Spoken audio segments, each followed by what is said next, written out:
Hello, my name is Frank Garofalow. I'm the CEO of ACT NRM, and I'm here to talk to you today about applying for a grant.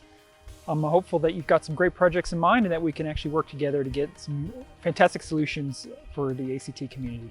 We put together guidelines to actually give you some clue as to what the drivers are for the funding that's available, and also to give you some instruction on how to apply. So I can't stress enough how important it is that you read the guidelines, and I would suggest you actually read them before you start your application.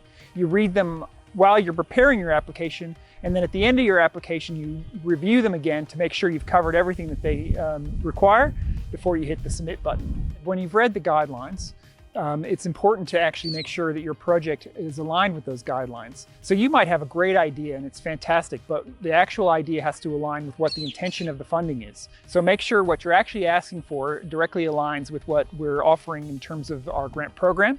And if so, you'll be far more likely to be successful. While we want to hear the detail of what you're proposing, it's also important to remember that we're reading a lot of these applications. And so being able to communicate what you're proposing to do in a brief but clear way is useful in terms of the assessment. When you're putting together your application and sort of outlining what you're going to deliver on, it's important to actually tell us about the project. And we want to hear both about the specifics of your project, but also about your passion. So tell us what you're going to do. So if you want to plant trees, say we're going to plant 5 trees. But don't just tell us what you're going to do in terms of those 5 trees. Actually tell us why you're going to do it. Why is it important that those 5 trees are planted? And what is the benefit that is achieved? So is it in order to protect a threatened species, to increase habitat? Is it for connectivity?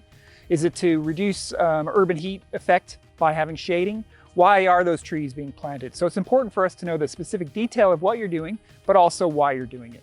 It's also really important for us to understand that you're capable of delivering what you're proposing.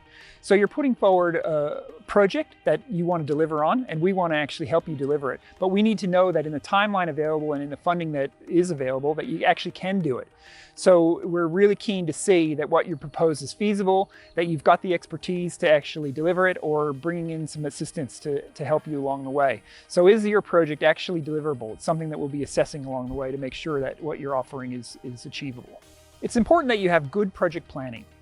Project planning is how we're able to assess that you can actually deliver your project to budget and on time, and that you have actually assessed what the potential issues might be, whether they risks that could come up along the way, or whether it's timing issues around what you need to have delivered on site at a certain time. We need to know that you've got that all well thought out when we're considering whether or not to approve funding your project. It's important that you actually can demonstrate your commitment to the project by what you're going to bring to it. This is often done through your in-kind contribution, whether that can be in terms of labor costs, in terms of skills or experience, but also in terms of cash or contributions. So if you have donations, or if you're providing additional funding to the particular project to help it along to actually increase it. So we are very keen to see the value of the project increase beyond just the funding amount. So it's important when budgeting for the project that you actually include all those costs that aren't just the ones that are paid for from the direct funding that you're going to receive through the grant, but also those costs of volunteer time and any other contributions that you may be receiving along the way. The larger that extra contribution is, the higher your grant will be considered and rated. When you're preparing your proposal, you also need to consider what happens after the completion of the grant period. So one of the elements that is also needs to be included is around monitoring and evaluation.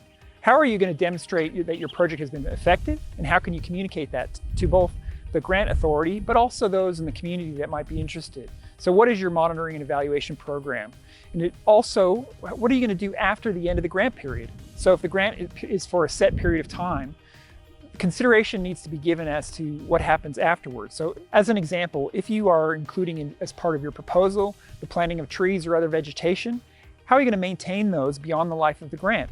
It's really important to know that the grant is going to have a life beyond the grant period. And so having that communicated clearly in the application is important to demonstrate the commitment of community to long-term change in that location. Over the course of your application process, don't be afraid to pick up the phone and have a chat with us. We're happy to discuss with you what your project is. And if you have any questions, by all means, give us a call. We know you're passionate about your project. We want you to convince us of it. So tell us your story. What is it about this project that you actually love? And why is it that you think this is an important thing for Canberra?